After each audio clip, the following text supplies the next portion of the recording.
Baik, Ibu dan Bapak, kita mulai acaranya. Bismillahirrahmanirrahim. Assalamualaikum warahmatullahi wabarakatuh.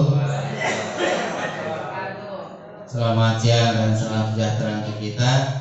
Yang saya hormati Ibu dan Bapak, teman-teman semua. Pertama dan utama, mari kita panjatkan puji syukur kehadirat Tuhan Yang Maha Kuasa atas segala karunia, nikmat dan hidayahnya. Maka hari ini kita bisa berkumpul kembali di ruangan aula ini dalam keadaan sehat walafiat.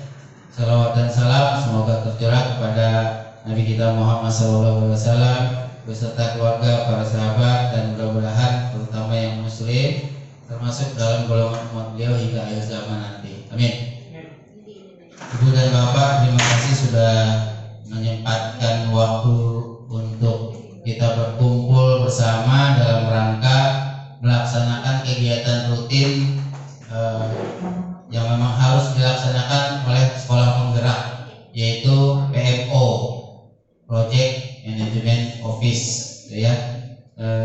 Senin sudah harus dilaporkan, sudah harus diupload video kegiatan ini. Di samping juga nanti ada materi yang akan disampaikan oleh teman kita, yaitu Bu Rosi. Boleh tepuk tangan biar semangat. Jadi sebenarnya PO ini diisi oleh siapapun bisa, ya, oleh ibu bapak yang lain boleh. Ajang latihan, karena sekolah kita sekolah penggerak, sewaktu-waktu diminta untuk memberikan materi kaitan dengan kurikulum mereka harus siap, gitu ya, siapapun itu harus siap. Sebelum masuk pada kegiatan PMO, ada beberapa hal yang ingin saya sampaikan. Tadi sudah didiskusikan oleh Ibu. Yang pertama, bahwa mulai atau per tanggal 4 Desember dua guru kita, yang satu sudah harus meninggalkan TDS 01, yang satu harus melaksanakan cuti kelahiran Bu Dewi. Nah, untuk guru Polri memang per tanggal 4 sepertinya sudah tidak di sini lagi. Besok siang dia sudah harus sertijab. Jadi pesan Ibu, yang pertama kelas 1B dipegang oleh Pak Hendra untuk sementara. Jadi menghabiskan semester 1. Jadi semester 2 nya kita belum bahas, ya, kepada Pak Hendra nanti menjadi tanggung jawab baru buat Pak Hendra. Terus olahraganya bagaimana? Untuk kelas 1 diatur saja, misalnya harus ngajar olahraga di kelas 1A, WK tolong isi 1B. Kelas 1 begitu aja di rolling. Kita ini sebenarnya kan sudah masuk pada masa pengisian raport atau pengolahan nilai. Jadi tidak terlalu serius ya Pak Hendra. Itu kelas 1B. Kemudian untuk kelas 2A dipegang oleh Ustadz Ansar. Sama, kalau Ustadz Ansar tugasnya nggak terlalu berat karena raport masih dipegang oleh Bu Dewi, kebetulan kan online, jadi bisa mungkin pembagiannya kali akan diserahkan ke Pak Aksa, untuk pengolahannya mungkin ke Bu Dewi. Kalau Pak Hendra, kalau Bu Polri sudah tidak bisa lagi dia tanda tangan raport, sudah tidak boleh. Karena dia sudah resmi jadi kepala sekolah, tidak boleh tanda tangan raport di sekolah lain, gitu. Maka Pak Hendra sementara dulu. Makanya nanti akan ditanyakan soal penggantiannya itu prosedurnya seperti apa, masih ada waktu. Ya, tapi raport tetap Bu Polri yang selesaikan sampai hari Sabtu. Ya, namanya udah bukan Bu Polri lagi. Jadi nilai raportnya tetap diolah oleh Bu Polri, tanggung jawabnya Pak Hendra. Ya, kita tidak tahu semester 2 nanti apakah pasti mengajukan guru baru untuk mendadak nggak bisa, karena dia kan harus ada kebutuhan, analisis kebutuhannya, gitu.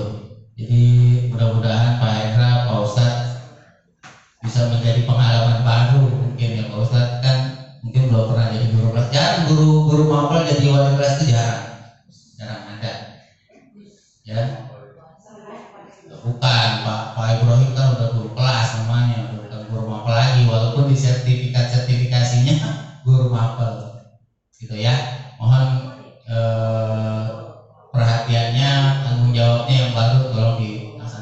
dengan baik, banyak belajar. Kemudian untuk tanggal 4 kita acara itu udah sampai mana tuh Bu penanggung jawabnya tuh? Karena besok orangnya akan hadir ke sini menanyakan berapa peserta yang sudah daftar.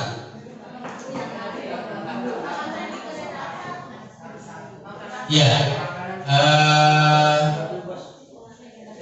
kalau makanan sehat, kalau saya sih bujuk-bujuk tahu sampai sekarang juga belum ada yang mau. Ayo ibu-ibu keterampilan kopinya, setnya dimunculkan, jangan mau kalah sama kelas lain. Udah ada, makanan sehat. Enggak harus 15 sih, saya pikir kemarin saya sampaikan 5 juga nggak masalah. Kalau satu kelas ada satu atau dua pasang gitu ya, gabungkan aja ke kelas lain gitu dalam satu ruangan. Harus 15 satu kelas 15 kali 17 udah berapa orang itu? Udah hampir 200 peserta, banyak banget gitu. Harus gitu. Modern Dance dan fashion show ya, Ibu PJ, para PJ-nya tolong didata hari ini, besok dilaporkan ke mereka, ke pihak mereka. Besok mereka hadir ke sini. Kemudian untuk tanggal 5 dan seterusnya, Ibu Bapak, kegiatan anak harus benar-benar dipantau. Jangan sampai kejadian seperti yang di Jakarta Timur itu. Ya, makanya besok saya akan buat surat edaran berkaitan dengan kegiatan kita dari tanggal 4 sampai dengan tanggal 13. Ya. Nah, rapot sudah dibuka, tapi saya lihat masih banyak yang kosong. Contoh kelas 5 saya buka pendidikan Pancasila, CP-nya belum ada, harus buat sendiri katanya. Terus PLBJ apalagi itu belum ada CP-nya. Jadi Ibu Bapak tolong dicek, kumpul dengan paralelnya, silakan diisi. Ya, batas akhir pengisian atau batas akhir penandatanganan rapor hari Senin tanggal 11. Ya boleh. Hari Senin minggu depan sudah harus ada di TU raportnya. Pengambilan rapor tanggal 14. Tanggal 15 kita tetap masuk, siswa mengembalikan rapor asli dan fotokopian. Gitu. Ya, jadi rencana kita tanggal 14 itu sudah bagi rapor. Diusahakan selesai semua, jangan sampai ada satu tertinggal. Mudah-mudahan minggu depan selesai semua. Kelas 3 dan kelas 6 ya yang harus ngebut koreksi. Ya, karena waktunya ya bisa dibilang cuma 1 minggu kelas 6 dan kelas 3 itu olah rapor, olah nilai. Jadi Ibu pesan tadi hari Senin sudah harus Ibu tanda tangani. Gitu. Sudah harus selesai semuanya. Saya pikir itu tadi yang saya diskusikan dengan Ibu. Mudah-mudahan kedepannya ya semakin baik.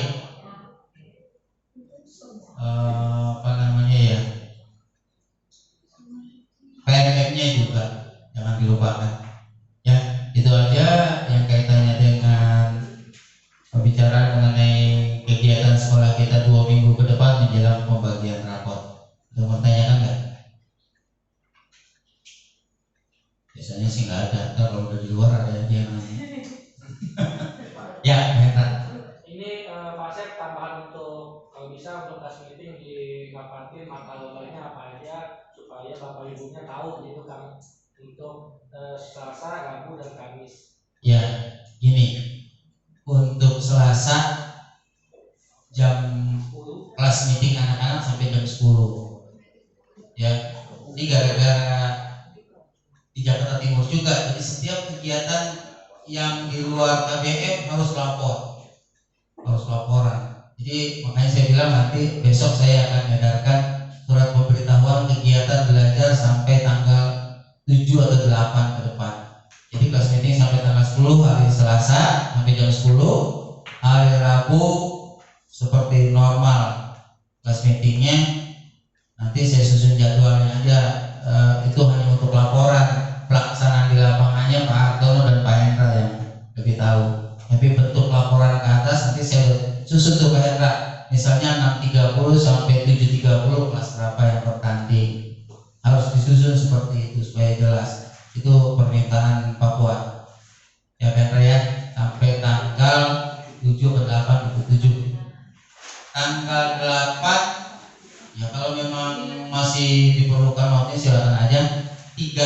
depan, Selasa, Senin, Selasa, Rabu, sementara kita mengolah nilai rapor, tolong anak-anak diberi tugas buat kerajinan tangan saja. Mungkin untuk tambah nilai PLBJ, pelajaran apa yang terselubung, Waris? PLBJ ya? PLBJ kan yang diintegrasikan buat nilai itu. Jadi dari kelas 1 sampai kelas 6 diarahkan anak untuk bikin kerajinan tangan dari bahan sisa. Suruh aja ibu bapak bikin pot buat pajang di depan itu, di depan kelas kita, di pagar yang baru dibangun, baru dibuat. Jadi supaya ada pohon-pohon di situ, pohon-pohon penjala. Ya gitu ya Hendra ya. Nanti sih saya buat jadwalnya, ada waktunya. Cuma pelaksananya Pak Hendra dan Pak Hartono yang atur. Lagi? Nggak ada? Baik, kalau tidak ada atau mungkin nanti sambil berjalan, acara berikut kita sambung dengan PMO yang akan dibawakan oleh Ibu Rosi. Kepada Bu Rosi dipersilakan. Mana tepuk tangannya?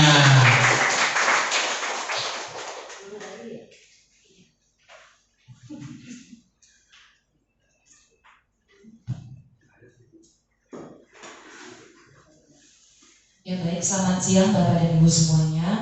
Yang saya hormati Ibu Titi Setianingsih selaku Ibu Kepala Sekolah SDN Tanjung Duren Selatan 01 yang pada kesempatan ini juga beliau sedang ada kegiatan rapat. Yang saya hormati Bapak Asep Guspion selaku Wakil Bidang Kesiswaan, Ibu Korin selaku Wakil Bidang Kurikulum, dan Bapak Ibu semua yang saya hormati. Saya berterima kasih sebelumnya kepada Bapak dan Ibu yang sudah berkenan pada siang hari ini di tengah kesibukannya, di tengah mungkin kelelahannya dan lain-lain yang mau hadir untuk mengikuti kegiatan sosialisasi. Pada kali ini saya akan mensosialisasikan tentang apa yang saya sudah dapatkan pada kurang lebih tanggal 25 Oktober kalau tidak salah ya. Jadi di mana di sana saya juga dapat pengimbasan dari guru-guru penggerak. Setelah itu kami dapatkan materi-materinya dan kami juga akan mengimbaskan kepada Bapak dan Ibu semua. Yang akan saya sosialisasikan adalah tentang budaya positif. Next. Oke, biar enggak tegang, biar kita cair, biar kita enjoy gitu ya. Kita mau ice breaking dulu ya Bapak dan Ibu ya. Minta tolong untuk berdiri. Ice breakingnya judulnya tangan diputar-putar. Oke. Hah? Sebenarnya. Ya semangat.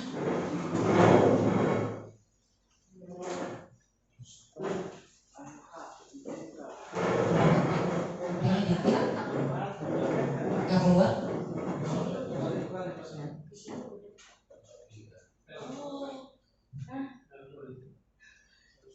Itu ya sebentar ya kendala. Ada yang tahu tangan diputar-putar? Betul. Ya. Mau nggak?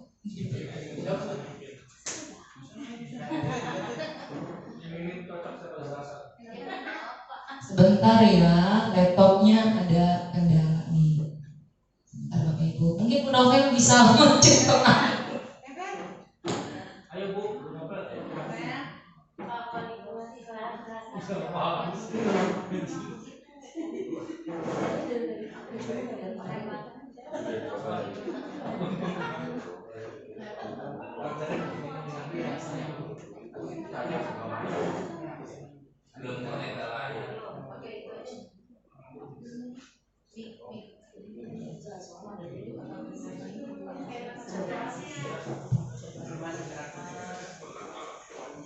ADMI-nya kayaknya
ya kayaknya.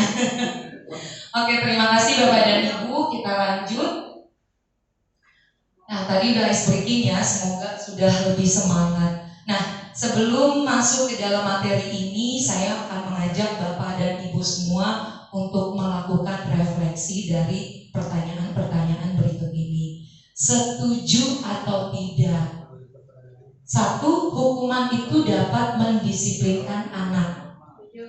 Setuju.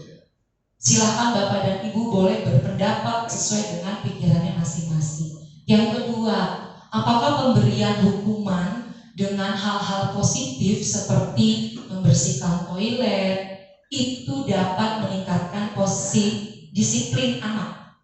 Setuju atau tidak? Tidak. Oke, luar biasa. Yang terakhir, yang ketiga, pemberian penghargaan itu efektif dapat meningkatkan motivasi anak. Setuju. Luar biasa jawaban Bapak dan Ibu. Nanti kita akan sama-sama lihat jawaban-jawaban dari pertanyaan ini. Lanjut. Nah, kita akan awali kegiatan ini dengan perubahan paradigma. Paradigma kita dengan perkembangan zaman juga kita harus terus mengikuti ya Bapak dan Ibu. Supaya apa? Supaya kita terus-menerus untuk belajar. Di sini saya mengajak Bapak dan Ibu untuk mengandai-andai. Andai, misalnya Bapak dan Ibu memiliki benda yang sangat berharga, lalu diletakkan di tangan.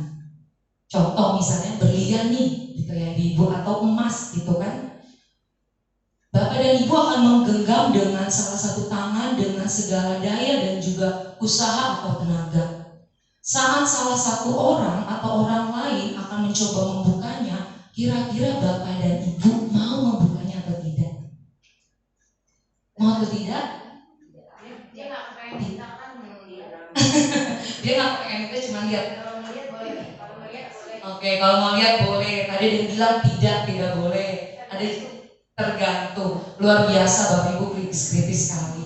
Ya betul semua jawaban Bapak dan Ibu. Kita tentunya akan yang pertama tidak memberi, kedua berpikir-pikir dulu. Nanya kan, mau ngapain, mau lihat doang boleh. Mungkin seperti itu. Nah, sama halnya dengan anak-anak. Itulah yang terjadi pada peserta didik. Ketika mereka sudah nyaman dengan caranya mereka, ketika kita mengganggunya, mereka akan apa kira-kira Bapak dan Ibu? Mereka akan marah, mereka akan melawan, mereka akan memberontak.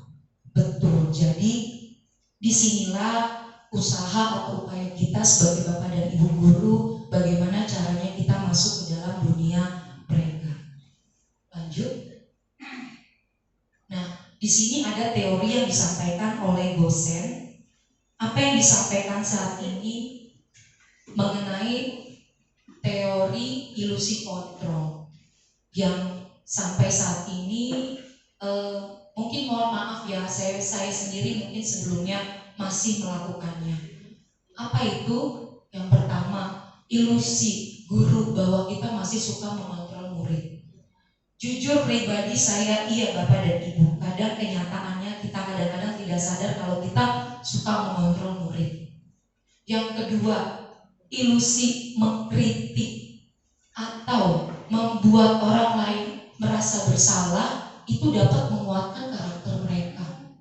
Kadang-kadang mungkin kalau anak-anak bersalah, kita suka mungkin kita suka memberikan kata-kata yang sampai, nah kamu sadar gak sih begini begitu, sampai dia tuh ada rasa bersalah. Ternyata itu tidak efektif, tidak menguatkan karakter anak. Yang ketiga, ilusi bahwa semua penguatan positif efektif dan bermanfaat. Saya juga dulunya setuju sekali, kalau kita kasih anak reward, dia pasti akan semangat. Begitu teori-teori yang sebelumnya. Jangan anak-anak, kita orang gede aja, bener gak sih Bapak dan Ibu? Kalau dikasih reward, wah saya akan jauh lebih semangat. Ternyata itu hanya bersifat sementara dan tidak kontinu. Jadi pada saat nggak dapat reward, ya udah, aku nggak semangat lagi. Nggak, aku nggak mau ngelakuin. Nah, itu yang terjadi pada anak-anak. Dan yang terakhir adalah ilusi bahwa orang dewasa itu memiliki hak untuk apa? Untuk memaksa. Kadang-kadang mungkin kita lupa bahwa anak-anak itu bukan miniatur orang dewasa. Kadang-kadang kita bilang gini anak-anak apa ini dong, maksudnya gitu aja gak bisa. Terkadang mungkin, saya pribadi mungkin kita lupa kalau mereka itu punya minatnya masing-masing, mereka punya caranya masing-masing. Nah, teori kontrol inilah yang sedang dikembangkan oleh Kementerian Pendidikan, Kemendikbud, di mana kita semuanya Bapak Ibu guru ternyata banyak hal yang kita lakukan itu harus sesuai dengan perkembangan zaman. Zamannya saya belajar dulu di sekolah dengan sekarang pasti berbeda. Kita mengajar juga sama ya Bapak dan Ibu, berbeda. Adanya kurikulum merdeka, kurikulum baru tentunya berbeda. Mengikuti apa? Mengikuti perkembangan zaman. Seperti yang dikatakan Bapak pendidikan kita bahwa didiklah anak-anak itu sesuai dengan kondisi alam dan juga zamannya. Tidak mungkin kita hanya pakai ceramah aja. Seperti mungkin zaman saya sekolah gak ada namanya proyektor, tuh gak ada. Kita cuma ceramah duduk dengerin. Tapi zaman itu berubah. Jadi kita Bapak dan Ibu, kita didiklah anak-anak sesuai dengan perkembangan zaman. Nah, adapun kutipan dari Bapak Ki Hajar Dewantara adalah setiap orang menjadi guru, setiap rumah menjadi sekolah. Walaupun kenyataannya Bapak dan Ibu 24 jam waktu mereka itu lebih banyak di rumah. Setuju ya? Di rumah itu akan mereka bawa di sekolah. Tapi terkadang di sekolah itu anak-anak menganggap itu adalah rumah mereka. Kenapa? Mungkin ada hal-hal yang belum dia terpenuhi di rumah. Jadilah dia bawa di sekolah.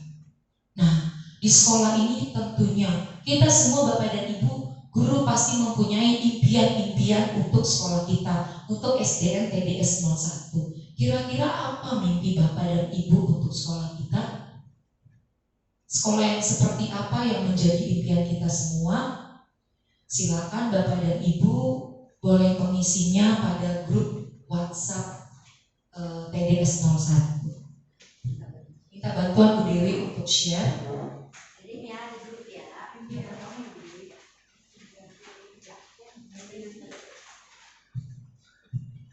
Kira-kira sekolah seperti apa yang Bapak Ibu guru harapkan, baik dari muridnya atau kondisi lingkungan sekolahnya, atau harapan-harapan apa untuk anak-anak yang ingin diharapkan oleh Bapak dan Ibu.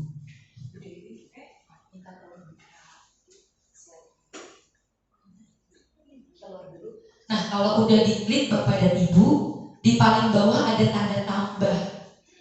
Nah, diklik tanda tambah. Nah, lalu silakan Bapak dan Ibu tinggal ketik saja. Ada subjeknya itu boleh tulis nama, nggak tulis nama juga tidak apa-apa. Subjeknya nama SK nama kita. Ya.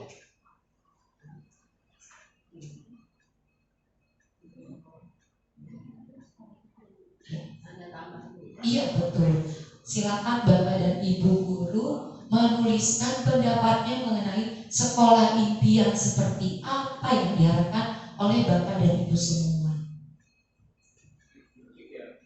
Ya, diketik. Singkat tidak apa-apa. Tanda kali.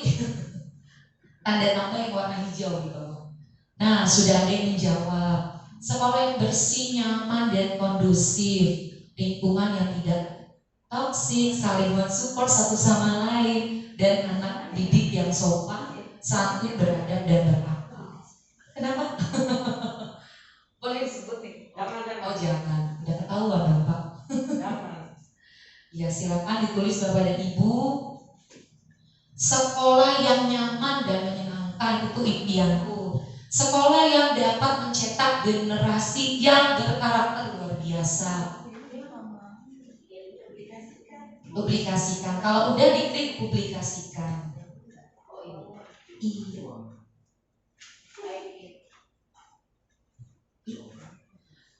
Sekolah dari Bu Laura, sekolah yang tentunya siswa-siswanya disiplin, sekolah yang nyaman dan ramah lingkungan, sekolah yang nyaman dan menyenangkan. Ada lagi Bapak dan Ibu? Sepertinya ini mencurahkan pendapat nih, panjang sekali.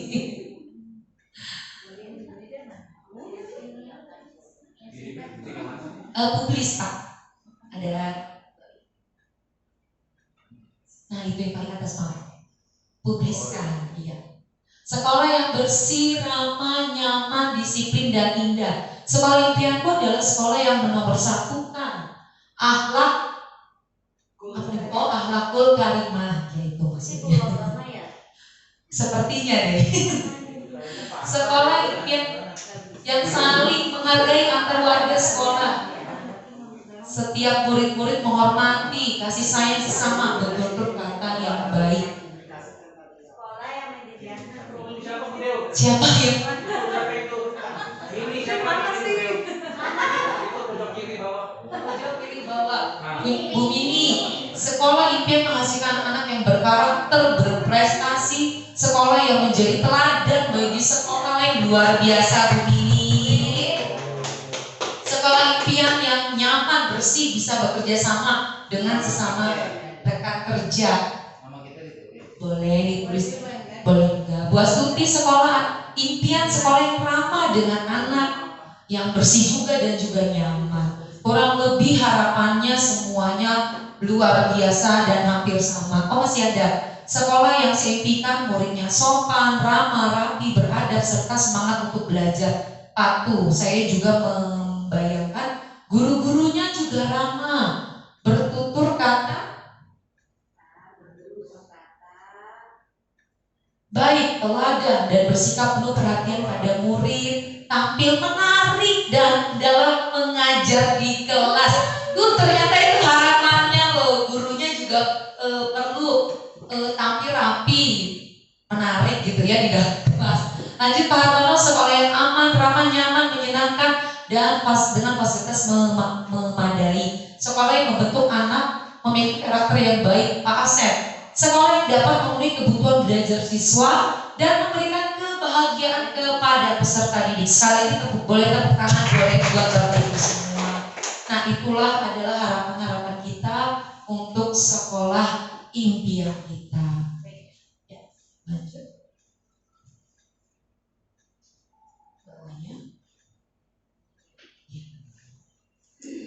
Nah, kita akan lanjut pada perubahan paradigma yang tadi Bapak dan Ibu ya. Perubahan paradigma terkait stimulus respon teori kontrol. Siapa sih sesungguhnya yang memiliki kontrol itu? Apakah ada di murid, apakah ada di guru, atau di siapa? Ini stimulus respon dan ini adalah teori kontrol atau pilihan yang diharapkan bisa kita lakukan bersama-sama. Kalau dulu kita mencoba mengubah orang supaya orang tuh pandangannya sama kita. Mungkin dulu seperti itu ya Bapak dan Ibu. Kok dia gak sepemikiran sih sama saya? Ternyata teori kontrol ini mengatakan tidak seperti itu. Kita yang berusaha memahami pandangan lain tentang dunia. Seperti tadi saya tanyakan tentang yang genggaman. Ada yang bilang tidak, ada yang bilang tergantung. Kenapa? Karena itu tergantung pandangan orang lain. Jadi kitalah yang harus memahami pandangan orang lain. Stimulus responnya berkata perilaku buruk dilihat sebagai suatu kesalahan. Kalau udah buruk-buruk aja akan terus dicap buruk. Ternyata teori kontrol mengatakan semua perilaku itu memiliki tujuan. Contoh Bapak dan Ibu, di sekolah kita itu kita menemukan berbagai siswa yang dengan karakternya masing-masing. Pasti kita di kantor mungkin di sela-sela kita lagi ngoreksi santai setelah ngajar, kita mungkin suka saling berdiskusi ya Bapak dan Ibu. Anak si A, aduh begini, anak B, saya pun begitu dan lain-lain. Ternyata kalau kita cari tahu lebih dalam lagi itu mereka punya tujuan. Tujuannya apa? Mungkin mereka mencari perhatian. Di rumah tidak didapatkan perhatian itu, diajarilah di sekolah. Yang ketiga, orang lain bisa mengontrol saya. Ternyata di teori kontrol mengatakan bahwa hanya adalah diri Anda, diri Bapak dan Ibu yang bisa mengontrol diri sendiri. Kita nggak bisa mengontrol orang lain. Saya nggak bisa mengontrol Bu Dewi. Begitupun sebaliknya Bu Dewi juga nggak bisa mengontrol saya. Karena apa? Karena kita yang mengandalkan itu. Yang keempat, pemaksaan ada pada saat bujukan gagal. Kalau gagal kita paksa, yaudah deh, jengli gitu ya, kita paksa. Ternyata teori kontrol mengatakan kalau adanya kolaborasi dan konsensus menciptakan pilihan-pilihan baru. Jadi kalau misalnya anak-anak gitu ya Bapak dan Ibu, kita mungkin tidak bisa memaksakan, kamu gimana sih begini gitu. Kita bisa kasih pilihan. Ya udah, kalau kamu tidak mau ini, kira-kira apa yang bisa kamu berbuat? Jadi dengan pilihan itu, mereka juga akan berpikir sendiri, mencari solusi sendiri apa yang mereka akan lakukan. Dan yang terakhir, model berpikir menang atau kalah. Sedangkan di teori kontrol ini, model berpikirnya tidak seperti itu, yaitu model berpikir menang-menang, yaitu tidak ada pihak yang merasa dikalahkan. Nah, teori-teori kontrol inilah Bapak dan Ibu yang sebaiknya kita laksanakan. Lanjut. Tadi dikatakan di poin ketiga bahwa hanya diri kita, hanya kita sendiri yang bisa mengontrol diri kita. Untuk mengontrol itu kita perlu kedisiplinan. Tadi ada jawaban tentang sekolah impianku, aku pengen disiplin. Disiplin itu dari bahasa Latin disiplina itu ternyata artinya belajar Bapak dan Ibu. Mungkin kita semua berpikir disiplin itu anak tuh harus apa Bapak dan Ibu? Anak tuh betul mengikuti aturan, patuhi, taat gitu ya sama aturan-aturan berlaku. Ternyata tidak, disiplin itu sebenarnya adalah proses belajar. Apa yang mereka pelajari? Mereka mempelajari mengenai kontrol diri. Nah, kontrol diri inilah yang diharapkan agar mereka dapat mencapai tujuan-tujuan. Tujuan apa? Tujuan mulia. Seperti tadi, kedisiplinan, menghargai, dan lain sebagainya. Tujuan mulia inilah yang bisa kita katakan adalah kebajikan, nilai-nilai kebajikan. Nah, di sini Bapak dan Ibu, next. Tujuan-tujuan mulia inilah adalah nilai-nilai kebajikan. Nilai-nilai kebajikan itu apa? Nilai-nilai kebajikan itu adalah sifat-sifat positif manusia dengan tujuan mulia yang ingin dicapai oleh setiap individu, bersifat universal, lintas bahasa, suku, bangsa, agama, maupun latar belakang. Misalnya seperti ini Bapak dan Ibu, universal. Mengenai toleransi, kedisiplinan, saling menghargai. Itu di semua agama, di semua suku juga diajarkan mengenai nilai-nilai kebajikan itu. Jadi nilai-nilai inilah yang kita harapkan supaya anak-anak itu dapat mencapai tujuan-tujuan pembelajaran. Nah, kalau kemarin kita hampir sebulan Bapak dan Ibu ya melaksanakan kegiatan P5. Nilai-nilai kebajikan di P5 inilah yang diprioritaskan pada P5 ini, proyek penguatan profil pelajar Pancasila. Ada berapa? Ada 6. Beriman dan bertakwa kepada Tuhan Yang Maha Esa dan berakhlak mulia. Mandiri, bernalar kritis, berkebinekaan global, bergotong royong, dan mandiri. Bu, sebenarnya ini kan sehari-hari itu kita sudah lakukan ya Bapak dan Ibu. Tapi kenapa di kurikulum ini dispesialkan? Mungkin ada yang dimasukkan di dalam mata pelajaran. Sedangkan di sekolah kita sesuai dengan kesepakatan kita belum. Supaya apa? Ini lebih kuat lagi. Nah,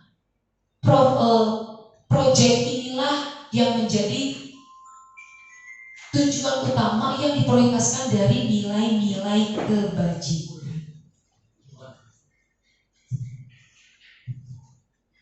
Saya akan beranjak kepada motivasi. Motivasi itu apa sih? Motivasi itu adalah dorongan untuk melakukan tujuan, untuk melakukan sesuatu. Seperti itu ya Bapak dan Ibu. Ternyata motivasi ini terbagi dua. Ada intrinsik, ada ekstrinsik. Intrinsik itu yang berasal dari dalam diri kita. Sedangkan ekstrinsik itu berasal dari luar. Karena apa? Misalnya karena ada stimulus-stimulus, atau mungkin juga dia melakukan karena mau dikasih reward, mau dikasih penghargaan. Kita sebagai guru tentu selalu melakukan motivasi untuk anak-anak. Nah, yang saya mau tanyakan, menurut Bapak dan Ibu, mana yang lebih penting?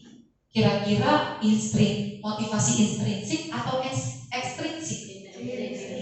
Intrinsik, mendalam. Kenapa kira-kira Bapak dan Ibu? Betul, dari dalam. Kalau orang sudah melakukan dari dalam itu, kita nggak perlu ingatkan sampai marah-marah pun, dia akan punya rasa kesadaran. Nah, disinilah kalau mereka sudah punya kesadaran dari dalam, itulah yang bisa membantu anak-anak, membantu kita semua untuk dapat mengontrol diri. Boleh lanjut, Bu? Salah satu pernyataan dari Bapak Ki Hajar Dewantara, merdeka itu artinya tidak hanya terlepas dari perintah, tapi catat juga untuk memerintah diri sendiri. Di sini juga ternyata ada teori tentang dihukum oleh penghargaan. Oh, kayaknya agak kontra ya, dihukum karena penghargaan. Di sini dimaksudkan bahwa penghargaan itu berlaku sama dengan hukuman. Artinya meminta dan membujuk seseorang untuk melakukan sesuatu, untuk memenuhi tujuan tertentu dari orang yang meminta atau membujuk. Jadi ternyata menurut Alpecon, ya, salah satu teori, baik hukuman atau penghargaan itu tidak efektif. Mereka melakukan itu karena adanya ketergantungan. Kalau dihukum, mereka mungkin dia takut akan melakukannya, tapi itu ternyata hanya bersifat sementara.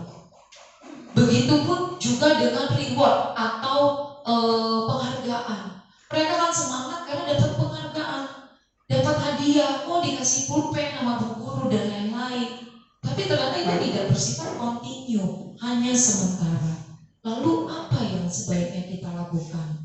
Apakah kita menghukum mereka, memberikan konsekuensi, penghargaan tidak boleh gitu kan ya?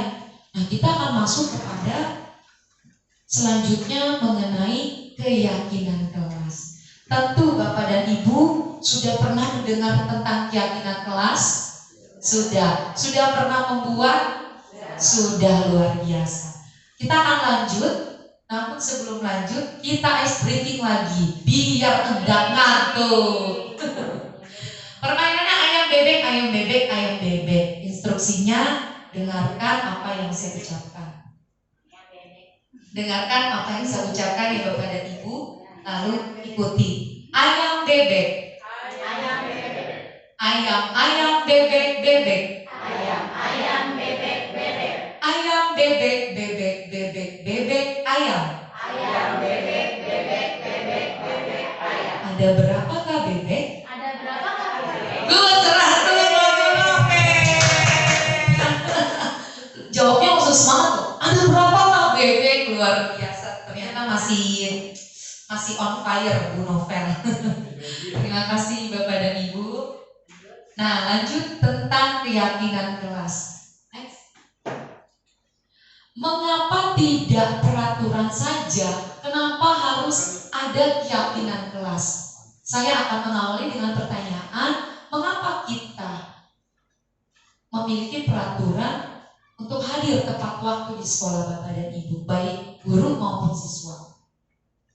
Kita masuk pukul 6.30 ya. Kenapa kira-kira Bapak dan Ibu kita harus masuk jam 6.30? Melatih kedisiplinan luar biasa. Apa Bu Pun? Betul, peraturan yang harus kita taati luar biasa. Mengapa yang kedua? Mengapa kita memiliki peraturan wajib menjaga kebersihan lingkungan sekolah? Agar sekolah bersih, agar nyaman belajar, agar indah dipandang.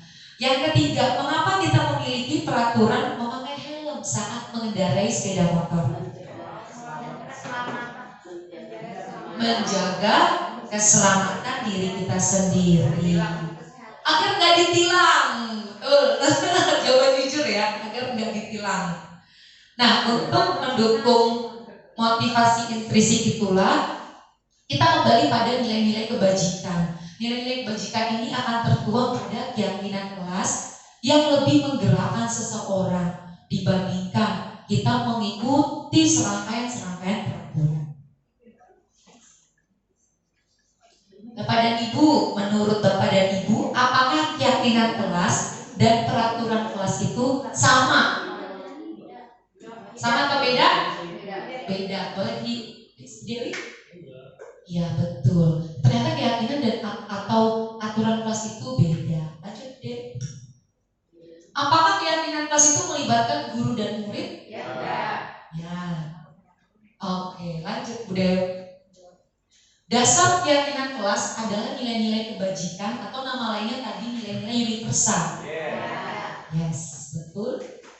Nah, di sini kita akan masuk pada teori keyakinan kelas. Keyakinan kelas itu apa sih?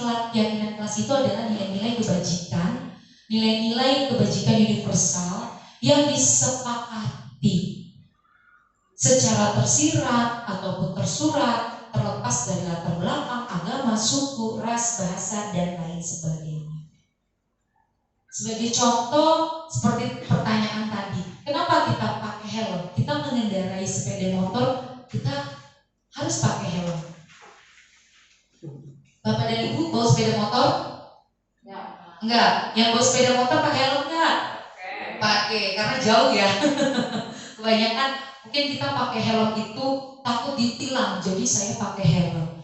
Tapi ternyata kita pakai helm itu betul tadi seperti jawaban Bapak dan Ibu. Sebenarnya kita pakai helm tujuan untuk keselamatan. Keselamatan buat diri kita sendiri. Ada aturan, tapi kalau kita yakin kita pakai helm itu kita selamat, ya kita pasti akan terus memakainya. Contoh, walaupun dekat jaraknya, sekalipun warung, yang warungnya mungkin sekitar 300 meter, kita pakai motor.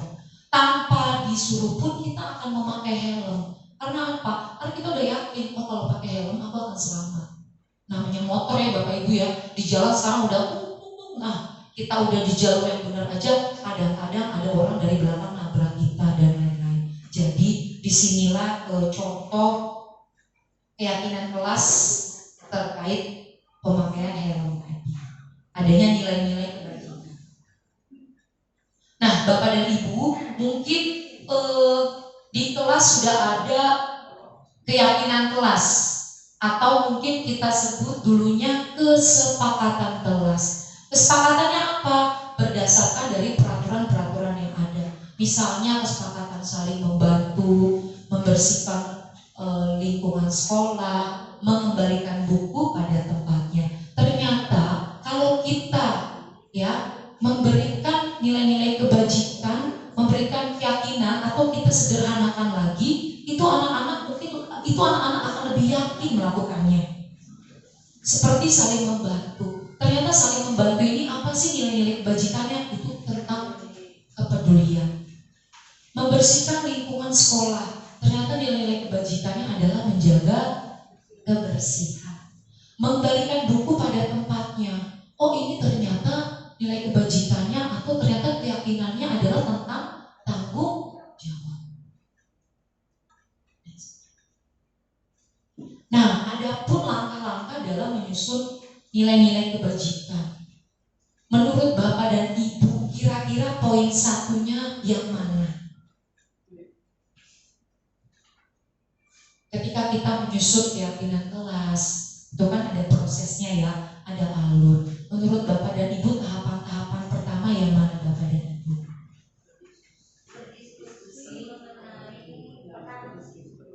Berdiskusi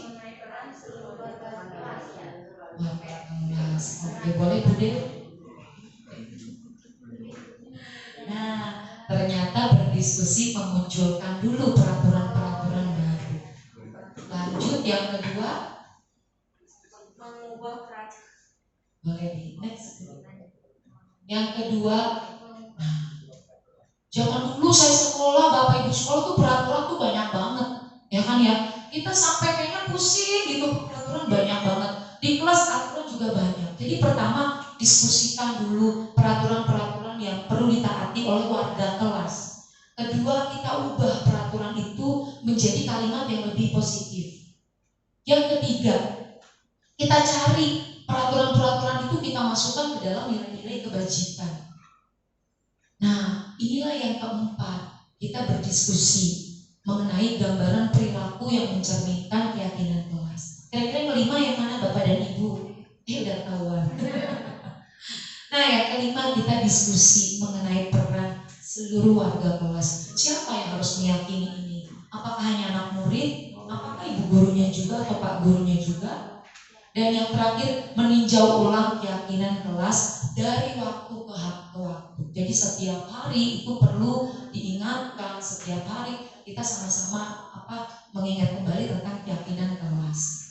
Nah, dari peraturan kelas, dari keyakinan kelas, ini nantinya akan terbentuk lingkungan yang positif. Kalau lingkungan positif dari kelas itu sudah timbul ya, keyakinan-keyakinan kelas, terciptanya lingkungan positif, disitulah terciptanya budaya positif. Budaya positif inilah yang bisa mewujudkan tadi yang pertama, yaitu sekolah impian yang diharapkan oleh kita semua. Nah, di sini saya ada contoh Bapak dan Ibu, dua-duanya sama-sama kesepakatan kelas.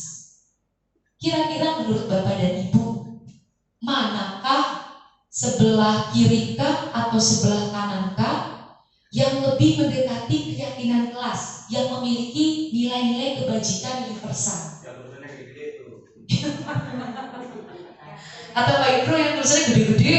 Sebelah kanan. Berida sebelah kanan.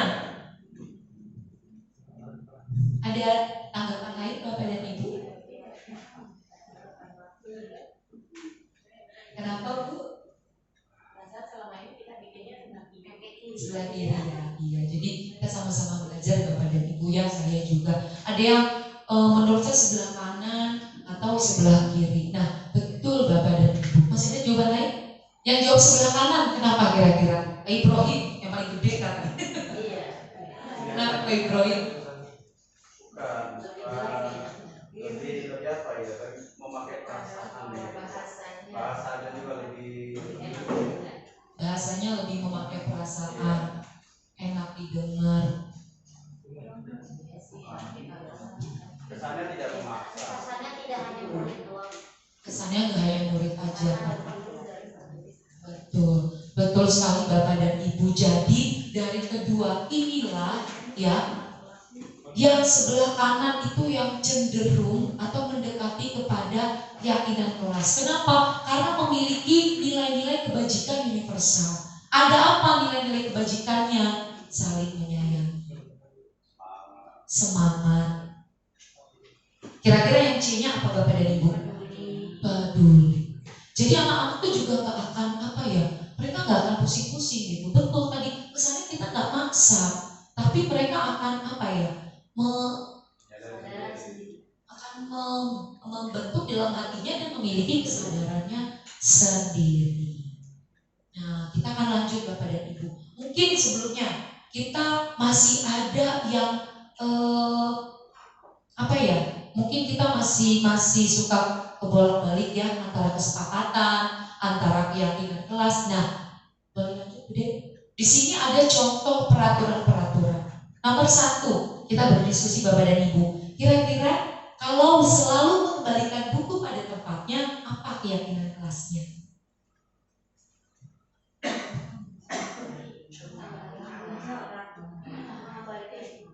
Mengembalikan buku, mengembalikan barang, bertanggung jawab. Boleh diklik Bu Dewi. Nah, ternyata kita di dalam kelas itu mungkin kita tidak perlu mengembalikan buku, tapi kita hanya menuangkan saja tanggung jawab. Jadi anak-anak, apa keyakinan kalian? Tanggung jawab. Seperti itu. Jadi lebih pada poinnya, lebih simple, dan anak-anak juga lebih sederhana diterima oleh mereka. Yang kedua, dilarang mengganggu orang lain. Menghormati, menghargai, menjaga kerukunan. Boleh diklik Bu Dewi. Betul, menghormati orang lain, menyayangi orang lain. Nah, itu lebih kata-kata yang lebih positif, lebih memiliki nilai-nilai kebajikan yang besar. Yang ketiga, hadir di sekolah 15 menit sebelum pelajaran dimulai. Kita cek and recheck. Ya, bisa kedisiplinan, bisa juga berkomitmen. Jadi lebih pada komitmennya. Komitmenmu apa? Seperti kita Bapak dan Ibu, 6:30 tanpa kita harus ayo jam segini. Kita udah komitmen Bapak dan Ibu. Karena apa? Ada dari dalam diri kita. Yang keempat, dilarang melakukan kekerasan. Kasih sayang, menyayangi, betul, kerukunan. Boleh diklik Bu Dewi. Betul, menghormati orang lain. Ternyata melakukan kekerasan itu juga terkait tentang keselamatan. Kadang-kadang kan anak-anak gitu ya Bapak dan Ibu ya, tarik bangku duduk, plok, disinilah tulang ekor kita yang nyambung kemana gitu ya, dan dapat menyebabkan kelumpuhan, sangat berbahaya. Ternyata dilarang melakukan kekerasan itu menyayangi teman dan juga termasuk pada keselamatan. Yang kelima, dilarang menggunakan narkoba. Kesehatan. Oke, good. Yang keenam, bergantian atau menunggu giliran. Kesabaran, kedisiplinan. Oke, boleh juga bersabar, menghormati orang lain. Orang lain itu sudah mengantri terlebih dahulu, jadi kita saling menghormati juga ya. Menggunakan masker, kesehatan, keselamatan juga. Yang jangan berlari di kelas atau koridor. Iya, keselamatan dan juga keamanan. Jadi Bapak dan Ibu, disitulah kita untuk membuat keyakinan kelas. Ini ada contoh yang pernah saya lakukan sebelumnya. Jadi anak-anak itu yang pertama mereka tuliskan dulu aturannya. Mereka akan tulis banyak banget. Gak boleh ini, gak boleh itu, gak boleh ini, gak boleh itu. Banyak banget aturannya. Nah, setelah mereka tuliskan dengan aturan-aturan yang sudah banyak, kita tampilkan dan menyepakati dulu hasilnya.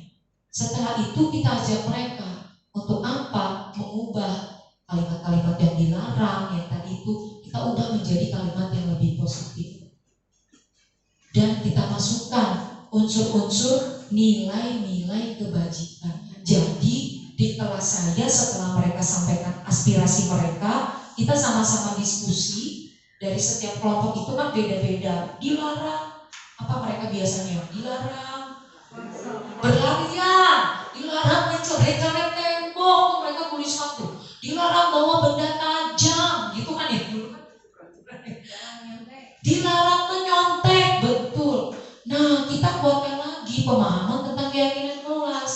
Jadi keyakinan kelasnya hanya ada 6 di kelas saya. Yang pertama, bertanggung jawab.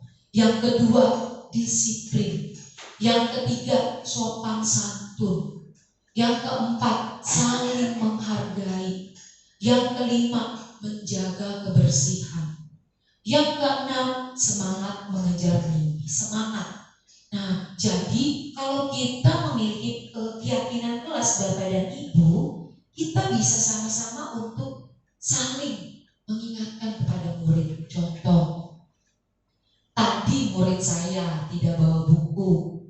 pasti Bapak dan Ibu seperti itu ya, ke depan ujuk Bu Guru saya nggak bawa buku ini gitu kan. Pasti ada aja Bapak dan Ibu, pasti. Nah, bagaimana yang kita lakukan Bapak dan Ibu? Marah, nggak bohong, ada di dalam benak kita, di perasaan kita pengen marah, kesel banget gitu rasanya ya. Apalagi kalau dia lagi, dia lagi. Rasanya tuh aduh luar biasa. Nah, disinilah Bapak dan Ibu, saya mencoba melakukan ini. Ternyata jujur, ini lebih efektif. Dia nggak bawa buku. Hari ini, kemarin maaf, dia tidak bawa buku. Kenapa kamu tidak bawa anak-anak? Kenapa kamu tidak bawa A misalnya? Saya lupa Bu, bla bla bla bla dan lain-lain. Coba ingat lagi, apa keyakinan kelas? Dia kan berpikir tuh Bapak dan Ibu, iya Bu, kalau kamu gak bawa seperti ini, apa keyakinan kelas kamu? Tanggung jawab Bu. Kamu udah punya tanggung jawab belum? Belum Bu. Lalu kedepannya apa yang mau kamu lakukan? Saya tidak akan mengulangi Bu. Dan besoknya atau hari ini benar Bapak dan Ibu, saya sedikit sharing Bapak dan Ibu ya. Saya coba terapkan ini dari tahun lalu, dan di semester ini pun kembali saya terapkan. Itu akan jauh lebih efektif. Mungkin di awal-awal iya, kita akan capek, rasanya kayaknya ngingetin terus. Tapi lama-kelamaan itu akan jauh lebih efektif. Kita nggak perlu marah-marah. Dengan keyakinan itu mereka punya perasaan, oh iya ya, keyakinan kelas aku tuh bertanggung jawab. Nah seperti itu Bapak dan Ibu. Jadi Bapak dan Ibu silahkan nanti di kelasnya masing-masing boleh dibuat kembali, atau boleh yang sudah ada kesepakatan ya. Mungkin yang masih, saya ada kesepakatan nih, saya pengen ubah lagi menjadi keyakinan kelas. Itu akan jauh lebih efektif ketimbang kita marah-marah, menyudutkan mereka dan lain-lain. Kita akan lanjut. Nah ini seperti biasa kita akan ice breaking lagi nih, karena ini jam-jamnya rawan. Jadi boleh minta Bapak dan Ibu berdiri sebentar. Ini ada Liora sama Queen. Bukan ya? Udah. Oke, kita berdiri Bapak dan Ibu ya.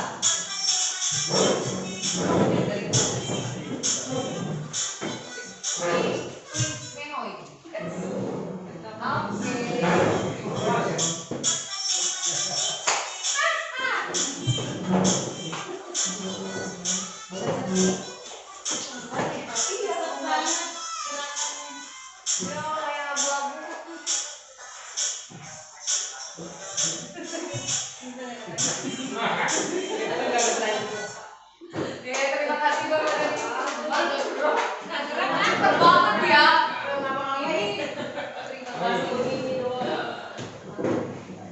Cepet banget Bapak dan Ibu ya. Ini mereka kembar.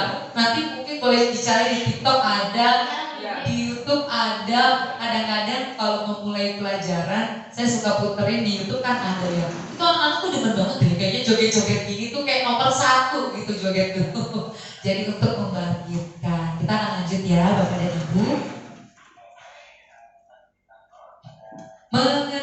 Selanjutnya mengenai kebutuhan dasar dan 5 posisi kontrol guru. Oke, kebutuhan dasar manusia.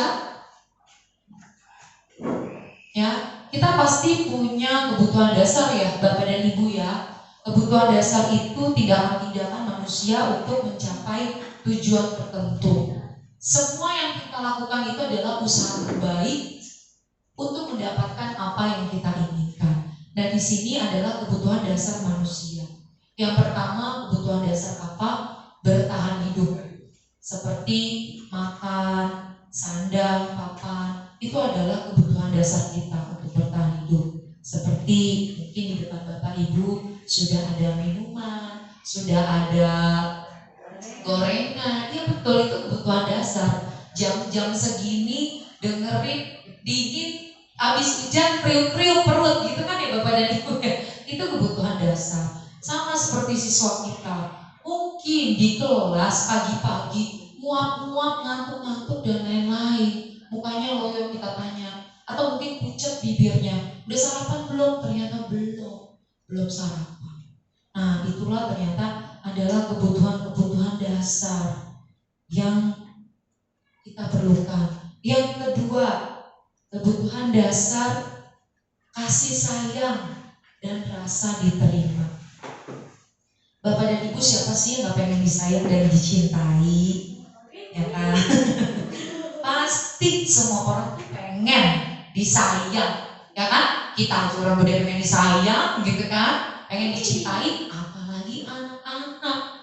Anak-anak tuh juga pengen dicintai, mereka tuh pengen disayangi.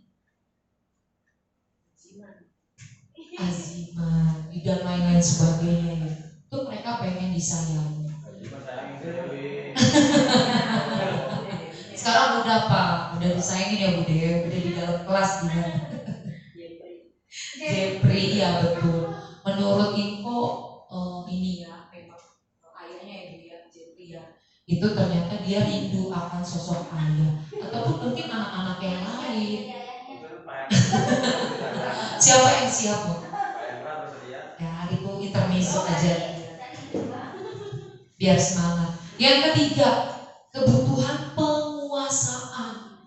Ternyata kita itu pengen diakuin, sama kayak anak-anak. Anak-anak tuh pengen diakuin. Contoh, Bapak Ibu ada gak yang mengalami ini? Dia pakai ikat rambut di jepitan. Bu guru lihat deh. Aku punya jepitan baru. Atau dia sengaja nih ya bawa tas atau apa gitu yang baru, dia pengen pengakuan. Atau mungkin kemarin habis kita tegur gitu kan, nah kok jilbab kamu ini lecek gitu kan, besoknya dia pakai yang baru nih, dia deketin kita.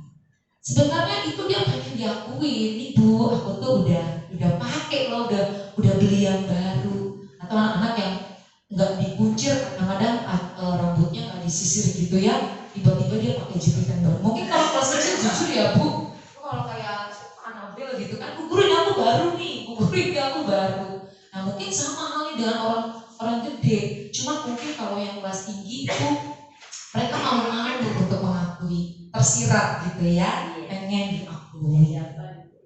Siapa Bu?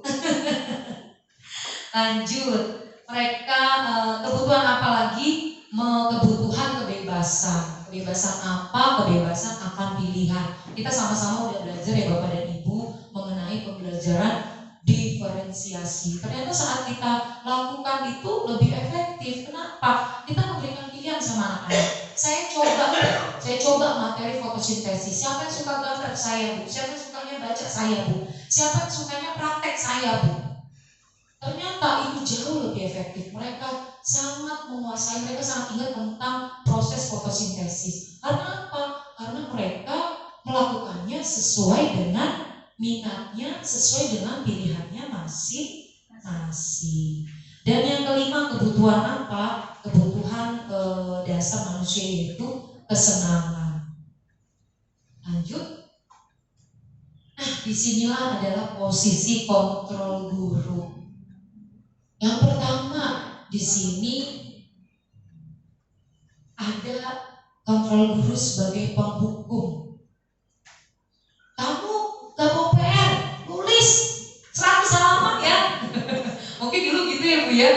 Gak apa-apa, lari lapangan 5 putaran gitu ya. Enggak dong, saya yakin guru olahraga TDS tidak seperti itu.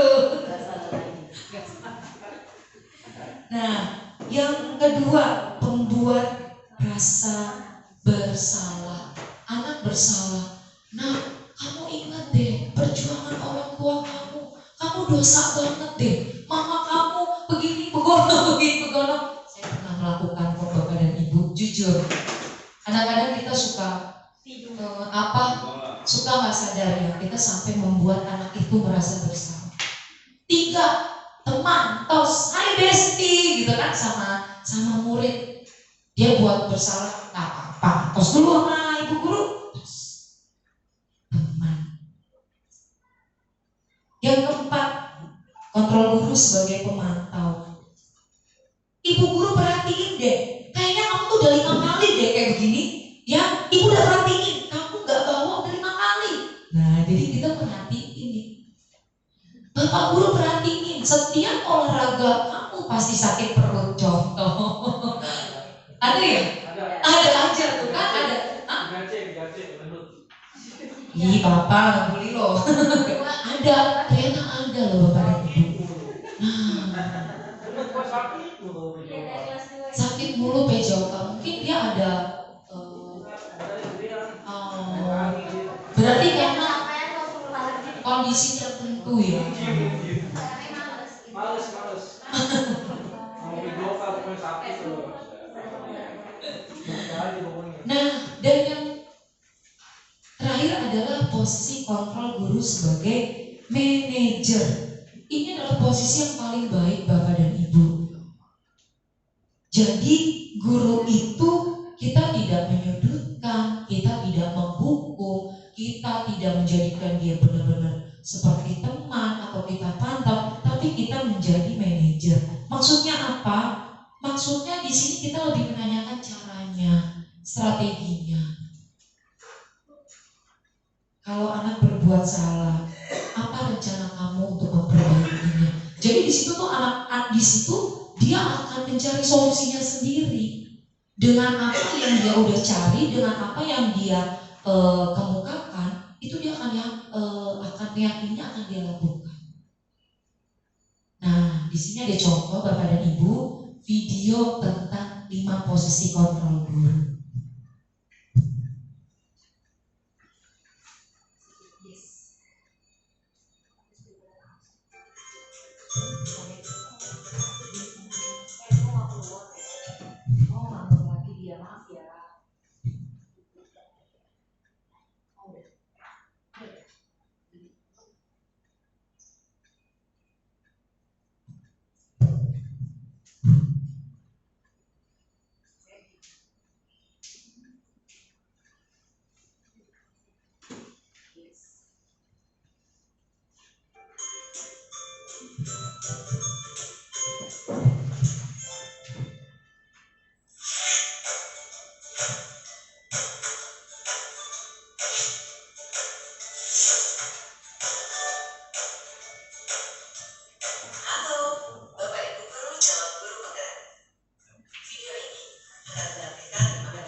Oke. Luar biasa Bapak dan Ibu, sampai semangatnya ya sudah hafal. Nah, pertanyaannya, Bapak dan Ibu, kita sudah di posisi yang mana sebagai Bapak atau Ibu guru? Pilihannya apa tadi? Tadi pilihannya boleh bagi boleh. Pilihannya apa? Balik lagi sebelumnya. Enggak, yang maaf sebelumnya Bu Dewi. Nah, di escape dulu biar gede mau. Kadang-kadang saya yang kedua kan. Sudah di mana Bapak dan Ibu? Kadang kita yang kedua. Apalagi kalau ada pilihan tuh iya, lu gak Kadang- kasihan sama ibu lu. Kadang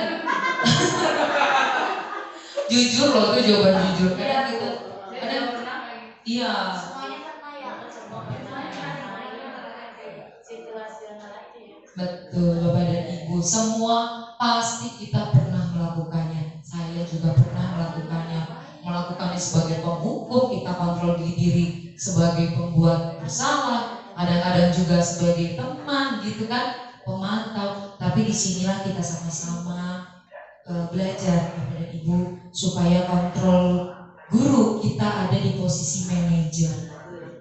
Seperti itu lanjut. Nah, kita akan lanjut. Lalu kalau seperti itu aja berarti anak-anak enak dong gitu ya. Kadang-kadang kita, saya pribadi juga dulu begitu sebelum saya dapatkan materi ini. Kita kan berpikir gini, loh anak kan kalau nggak dihukum nggak jerah dong. Seperti itu ya Bapak dan Ibu ya. Kalau nggak ada aturannya mana efektif gitu. Nah, disinilah hukuman, penghargaan, konsekuensi kita akan ganti dengan namanya restitusi. Sudah pernah dengar Bapak dan Ibu restitusi? Sudah, dari PMM kita belajar tentang restitusi, luar biasa. Restitusi itu apa? Restitusi itu adalah proses di mana memperbaiki kesalahan sehingga itu akan lebih menguatkan karakter siswa supaya mereka tuh mencari solusinya dan membantu mereka berpikir tentang apa sih yang mereka ingini, bagaimana mereka memperlakukan orang lain. Seperti video yang tadi, yang terakhir ya Bapak dan Ibu gurunya bertanya dulu, kenapa alasan kamu telat mengumpulkan tugas? Mungkin dia habis membantu orang tuanya jualan. Kalau warung begitu ya, kita ada anak yang orang tuanya jualan, usaha, membantu bu, gak sempet jadinya. Lalu kita tanyakan, lalu apakah usaha yang mau kamu lakukan ke depannya? Kita bantu juga, bagaimana kalau kamu atur waktu kamu saat kamu membantu orang tua dengan mengumpulkan tugas-tugas. Jadi di situ anak-anak akan lebih yakin Bapak dan Ibu untuk melakukan tanggung jawabnya. Ternyata restitusi ini adalah salah satu cara atau metode untuk membentuk iklim disiplin di sekolah. Nah, untuk restitusi, next, ada segitiga restitusi. Yang pertama, bagaimana kita niat tahapan-tahapan restitusi. Ada 3. Yang pertama adalah menstabilkan identitas. Setiap orang itu pasti pernah melakukan kesalahan. Jadi kalau ada anak murid mungkin melakukan kesalahan, udah ke depan dia ngaku, nunduk, atau kadang-kadang belum ngomong aja dia udah nangis. Kemarin tuh ada murid saya belum ngapa-ngapain dia udah nangis.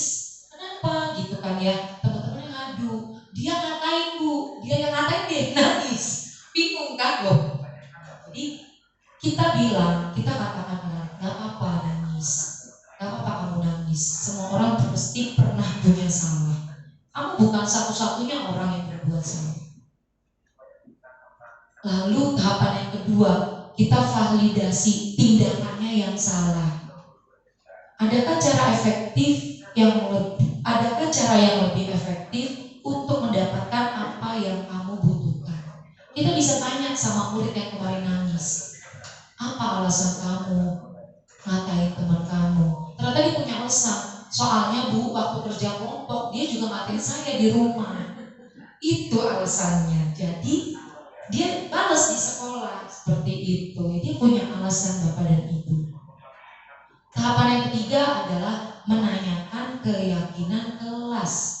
Nah, setelah dia berikan alasannya, itu Bapak dan Ibu ya, kita bukan menghakimi anak, kita tanya alasannya apa.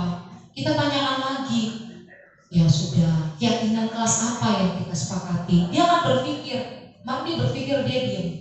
Coba, kalau kamu ngatain teman seperti itu, kira-kira keyakinan kelas yang kamu perlukan apa? Yang kamu mungkin lupa atau mungkin dilanggar gitu ya, itu apa? Ya Bu, nyakitin teman. Nah, kita akan mengingatkan lagi, akan menguatkan lagi. Boleh kita tanyakan, kamu ingin jadi orang seperti apa? Kalau kamu ngatain teman seperti itu, kita tanya keyakinannya. Kalau kamu pengen menghormati orang lain, kamu keyakinannya, kamu yakin ingin menyayangi orang lain, kita tanyakan lagi, kamu ingin menjadi orang seperti apa sih? Dia akan jawab, saya mau jadi anak yang baik Bu. Kemarin jawabannya seperti itu. Ya sudah, bisa kamu lakukan? Bisa Bu. Yakin kamu bisa melakukan keyakinan kelas? Bisa. Dan mereka sudah maafkan. Nah, ini salah satu contoh juga dokumentasi kegiatan praktik segitiga restitusi. Waktu kegiatan P5 itu anak-anak saat dekorasi, ya rencana dekorasi besoknya mereka harus bawa.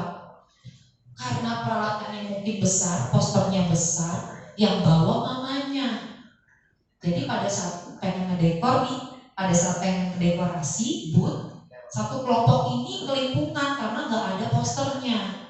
Satu anak ngaku, Bu, maaf, ngomongnya udah begitu ya Bu ya. Kalau anak bersalah itu pasti udah nunduk gitu kan ya. Ya, yang lain udah keluar dekorasi, kita duduk tanya, kenapa? Ya Bu, saya kita tanya alasan. Soalnya posternya gede banget Bu, sama kardus-kardus. Jadi di motor gak muat. Aku tuh bawa ini juga Bu. Ngomongnya sambil suaranya tuh nadanya sambil bergetar mau nangis. Gitu. Kita tanyakan. Memang gak bohong Bapak dan Ibu, hati tuh kadang kesel ya kita ya. Dalam arti gini, aduh harusnya kita udah bisa bawa nih. Ada satu murid, tapi ini harus kita selesaikan Bapak dan Ibu. Bukan dengan menghukum, bukan dengan memberikan konsekuensi, tapi kita kuatkan dengan restitusi ini. Kita tanyakan, ya udah, kedepannya kamu mau apa? Lalu solusinya bagaimana? Aku bawa HP Bu, boleh kan Bu telepon sekarang? Ya sudah, boleh. Telepon sekarang ya, iya Bu. Dan dia minta maaf. Besoknya diulangin tidak. Akan jauh lebih efektif Bapak dan Ibu kalau kita masuk ke dalam dunianya anak-anak, kita masuk kepada hatinya anak-anak. Itu akan jauh lebih efektif. Kita ada di penghujung materi. Nah, bagaimana membangun budaya positif? Yang pertama, kita petakan dulu kekuatan diri kita Bapak dan Ibu untuk membangun budaya positif. Bapak Ibu guru, kita adalah guru digugu dan ditiru. Kalau kita minta anak untuk tepat waktu, misalnya ya Bapak dan Ibu, tapi kitanya nggak tepat waktu, apakah itu fair untuk anak-anak? Tidak. Jadi kita petakan dulu diri kita sendiri. Kita analisis hal-hal baik, hal-hal tidak baik, hal-hal positif yang Bapak Ibu guru punyai. Lalu yang kedua, membuat visi budaya positif. Definisikan, laksanakan, dan tanamkan. Yang ketiga, pahami kebutuhan dasar. Kira-kira manakah dari satu kelas kita itu, manakah anak ya kebutuhan dasarnya yang belum terpenuhi. Kita kembalikan dulu sama diri kita Bapak dan Ibu. Kira-kira kebutuhan dasar apa yang belum dipenuhi oleh diri kita. Karena kita juga perlu ya Bapak dan Ibu, kitanya happy, enjoy, memiliki semangat, pasti anak-anak akan berpulang seperti itu. Apalagi tahapannya melaksanakan posisi kontrol guru. Nah, kita belajar sama-sama, kita belajar Bapak dan Ibu ya, kontrol guru sebagai manajer. Dan yang terakhir adalah membuat keyakinan kelas. Dengan adanya keyakinan kelas itu, kita Kalau dia buat salah, apa keyakinan kerasnya? Apa yang ingin kamu perbaiki? Orang seperti, kira-kira kamu ingin menjadi orang seperti apa? Seperti itu Bapak dan Ibu mengenai budaya positif. Saya yakin bahwa Bapak dan Ibu kita semua sudah melakukan. Adapun mungkin yang belum atau mau kita perbaiki, yuk kita sama-sama menerapkan budaya positif supaya lingkungan sekolah kita, apa yang menjadi impian dan harapan sekolah kita itu menjadi terwujud dan membentuk budaya positif. Itu saja dari saya dan Bapak dan Ibu. Kira-kira dari materi ini ada yang mau ditanyakan?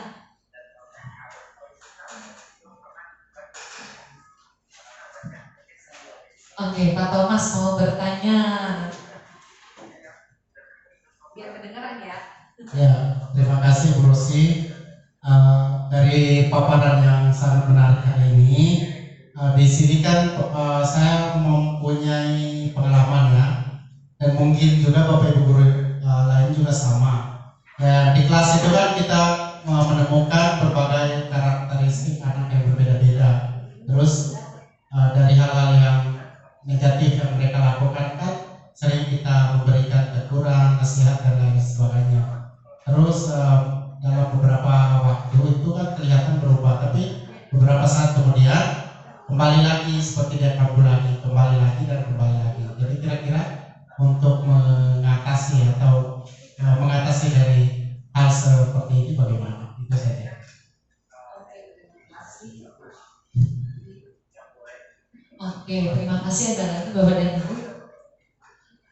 Sudah? Banyak. Agak. Bahan diskusi aja nanti kalau saya. Oke, siap. Terima kasih. Baik, saya akan coba menjawab dari pertanyaan Pak Thomas. Berbagai karakter anak-anak di sekolah.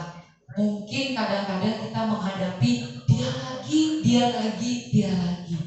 Nah, Bapak dan Ibu, kita kembali tadi pada kebutuhan dasar manusia. Kita cari tahu dulu kira-kira sebenarnya kebutuhan apa sih yang belum dipenuhi oleh dia. Sama seperti mungkin ada kasus di kelas ya, yang kita sama-sama tahu menjadi bahan kita semua yang selalu diantar orang tuanya dan lain-lain. Kita lihat dulu kebutuhan dasarnya apa. Mungkin di rumahnya ada masalah orang tua, ada perekonomian yang sedang goyang, atau di rumah tidak nyaman, gitu ya, tidak nyaman, tidak dipedulikan oleh orang tuanya yang sibuk mencari nafkah gitu. Jadi kita lihat dulu apa sih yang menjadi kebutuhan dasar anak ini, dan kita terus menerus Bapak dan Ibu untuk mengingatkan keyakinan kelas. Kita masuk dulu kepada dunianya, kita sentuh dulu, kita tanya dulu hati ke hati, biar dia mencurahkan pendapat. Saya dulu murid sebelumnya itu pernah saya coba deketi ya Pak. Walaupun mungkin sampai saat ini juga saya suka diskusi dengan guru saat ini. Saya pernah ngomong sama dia berdua berkali-kali sampai dia nangis. Jadi orang tuanya memang ada kasus gitu ya, ada kasus jadi benar-benar berat banget anak ini. Sampai dia nangis loh Pak, sesegukan, dan dia kangen sama ayahnya yang sedang dalam masa seperti itu. Nah anaknya nangis kejar, waduh saya tuh udah nahan air mata ya, akhirnya saya peluk anaknya, saya nasihati. Besoknya apakah dia berubah? Tidak, masih sama. Saya tanya, kenapa sih nak? Kadang-kadang sama, kita ya nggak bohongin Bapak dan Ibu. Sebelumnya ya, sebelum saya dapatkan ini, saya masih marah. Kenapa sih kamu? Saya tanya lagi pulang sekolah, saya panggil lagi mamanya, ngomong hati ke hati, mak udah ngomong gitu. Gak mudah Bu jadi saya seorang ibu. Kita kasih motivasi, kita dengerin, kita berikan motivasi lah sebisa saya. Sama anaknya terus menerus, tapi kita sebagai guru jangan pernah lelah atau berhenti untuk kembali terus menerus mengingatkan keyakinan kelas. Ada perubahan nggak? Ada. Mungkin minggu ini biasanya dia nggak bawa, besoknya dia bawa. Minggu depannya dia bawa. Sebulan kemudian dia rajin. sebulannya kendor, ingatkan lagi, yakin terus.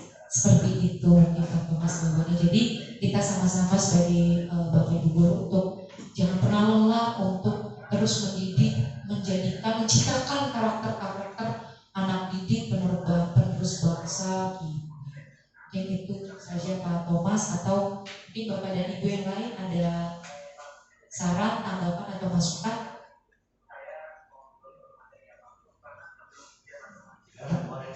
Atau ada yang atau sudah cukup? Ini Oh, terima mau nanggapi bukan nanya. Ya, terima kasih atas waktunya.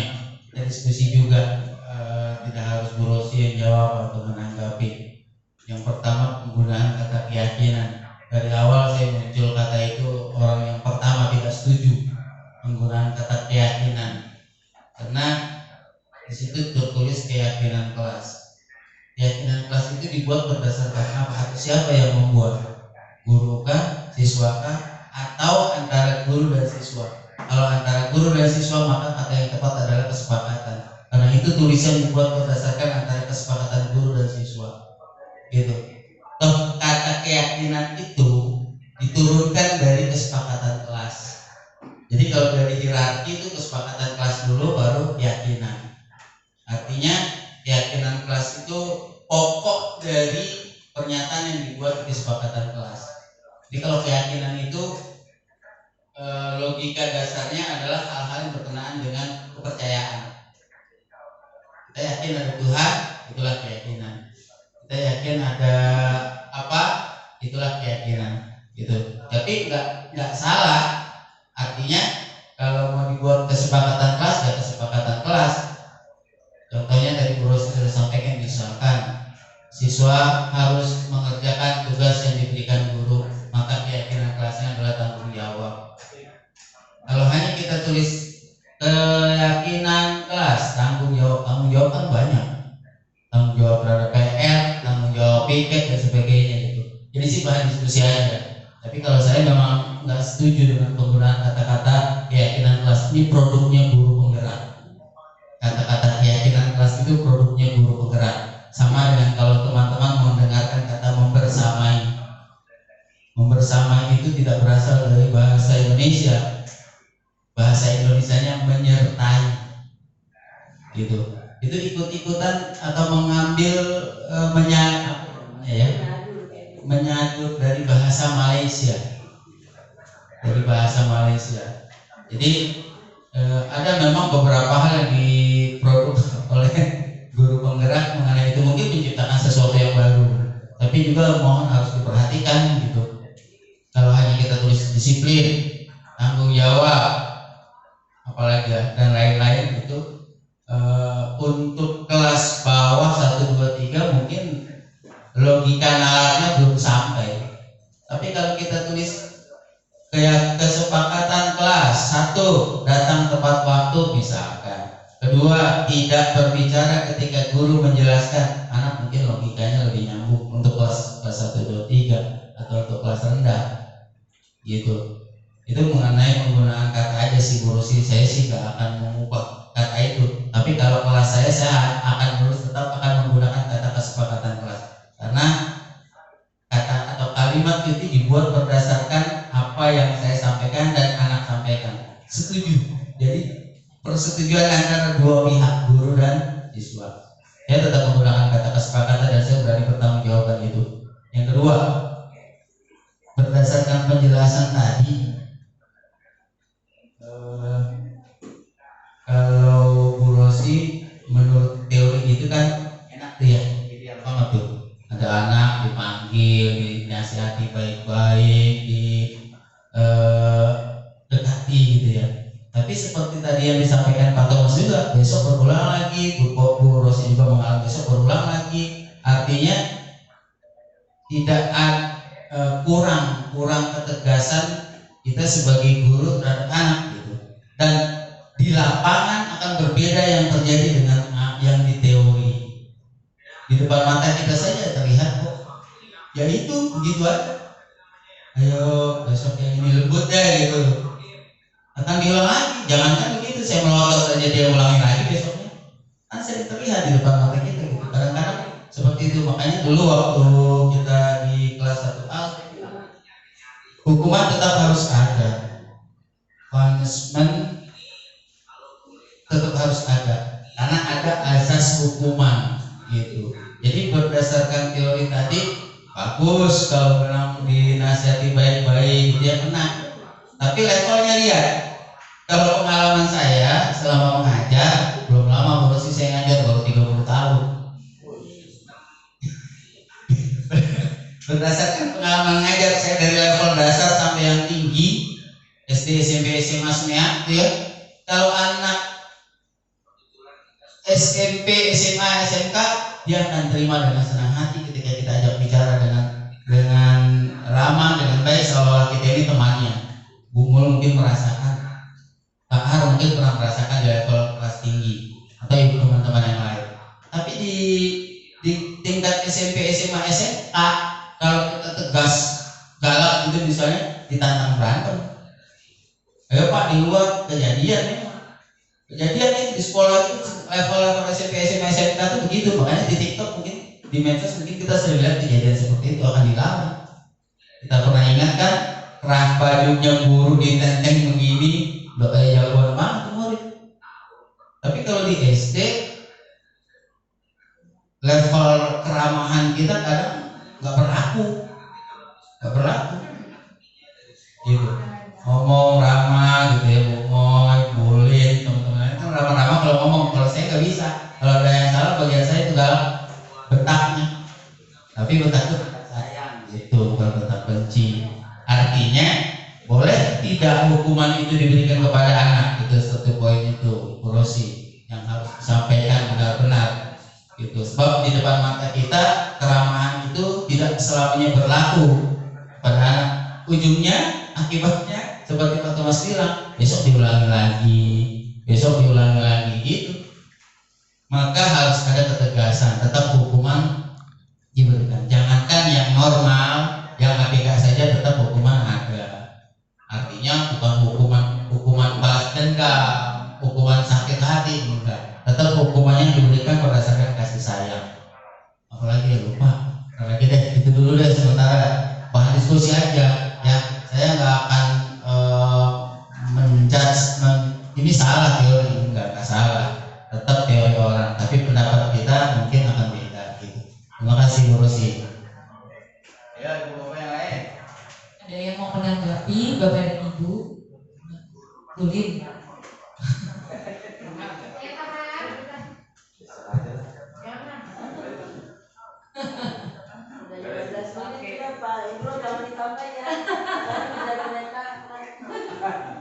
Baik, ya, terima kasih. Mungkin saya juga akan menanggapi saja, teman-teman. Kita mungkin melatih critical thinking aja ya. Jadi tadi saya pikir buat saya tadi hal yang menarik ya, paparan yang disampaikan oleh Ibu Rosi. Ya, beberapa waktu yang lalu juga saya masih ingat disampaikan oleh Bu Korin. Ya, tapi entah aku menyimak apa enggak waktu itu, kayaknya ini lebih konkret, maksudnya lebih komprehensif begitu. Namun tadi ada beberapa hal memang yang buat saya itu merupakan hal baru ya. Buat saya merupakan hal baru, terutama tadi muncul kata-kata keyakinan kelas begitu. Memang sebelumnya saya mengenal ya peraturan, terus juga kesepakatan kelas gitu. Nah, memang di kurikulum Merdeka ini muncul nih istilah keyakinan gitu, yang tadi ditanggapi juga oleh Pak Asep gitu. Dalam hal ini, kalau menurut saya ya memang ini kalau ini menurut saya aja ya, menurut pola berpikir saya gitu. Kedua apa tadi itu? Kedua argumentasi atau kedua istilah lah ya yang disampaikan oleh di sini, mungkin juga dari oleh Kemendikbud ya, dalam kaitannya ini kan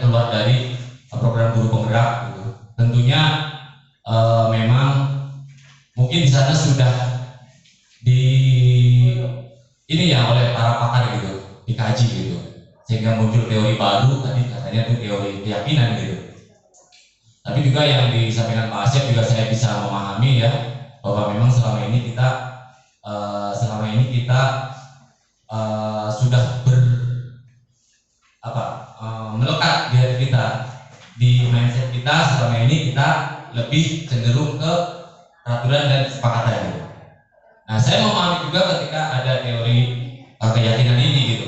Mungkin di sini yang pengen ditonjolkan begitu, yang pengen pengenkan oleh kementerian di sini itu, mungkin cara pandang kita aja harus berubah gitu. Paradigma kita aja berubah terhadap peraturan tadi. Makanya ketika muncul endingnya keyakinan berangkat dari peraturan tadi kan, peraturan yang disempurnakan menjadi kesepakatan ini lagi sempurnakan lagi menjadi keyakinan. Karena ya saya bisa pahami sih ya yang dimaksudkan di sini keyakinan itu mungkin semuanya ada konsekuensinya gitu, semuanya ada konsekuensinya. Tapi memang kalau keyakinan itu memunculkan kesadaran dari dalam diri sendiri gitu. Ya kalau konsekuensi itu kan sebuah ini aja kayak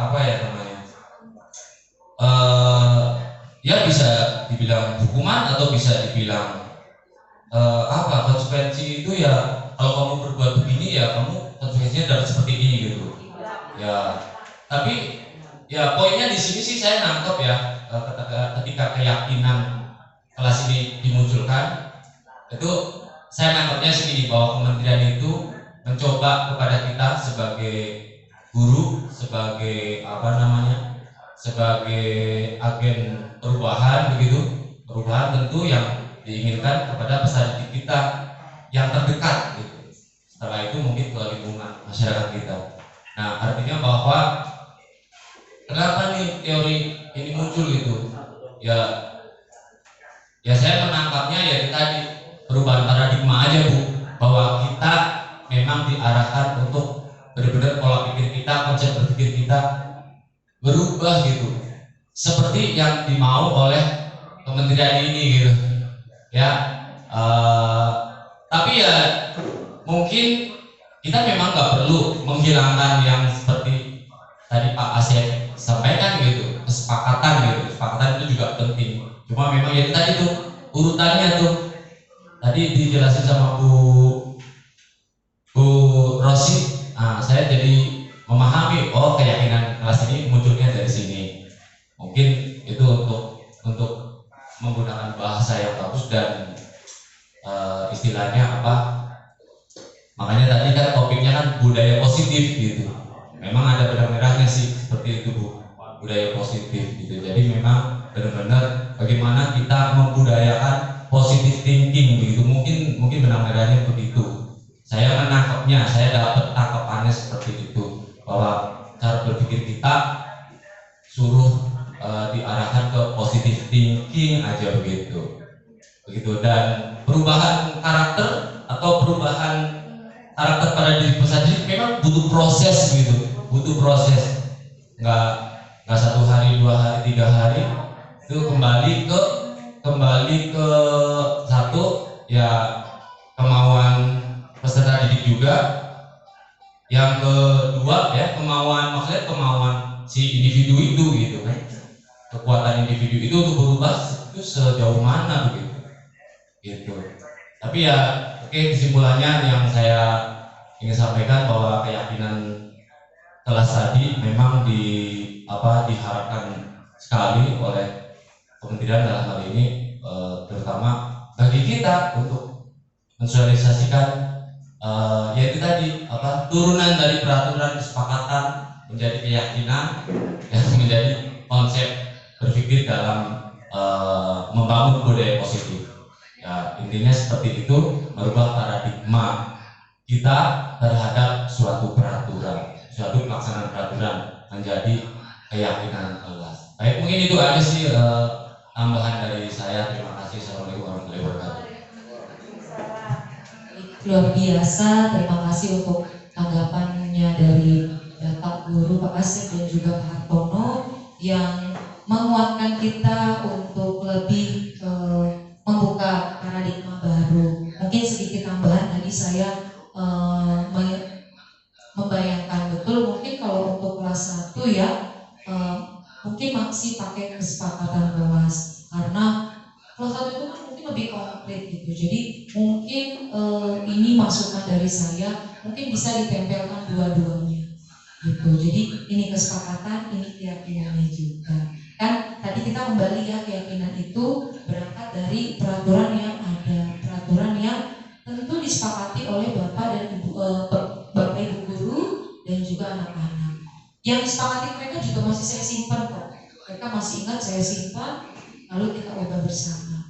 Itulah Bapak dan Ibu, terima kasih banyak di mana dengan adanya materi-materi baru ini dengan paradigma-paradigma yang baru diharapkan kita semua sama-sama menjadi Bapak Ibu guru hebat yang tentunya bisa melakukan budaya positif, bisa membentuk, menciptakan budaya positif yang ada di sekolah.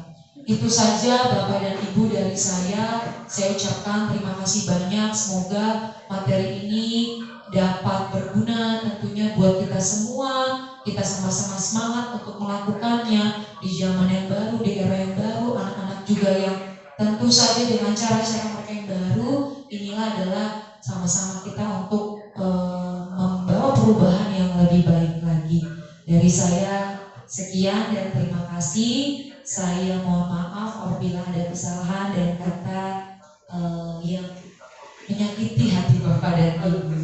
Dan terima kasih untuk waktunya. Itu saja dari saya kembalikan kepada Pak Asep. Tepuk tangan, panjang umur dan sehat. Baik, terima kasih kepada Bu Rosi, luar biasa. Sudah cocok banget tuh jadi narsum. Iya. Kita tahu sewaktu-waktu ada permintaan dari TTS 01 untuk menyampaikan materi tentang disiplin positif. Berarti nama Bu Rosi yang dimajukan. Terima kasih luar biasa. Yang lain juga harus seperti itu. Nanti bulan Desember akhir tetap ada KFO. Ya, silakan ibu bapak nggak usah ditunjuk lah, saya mau dong gitu.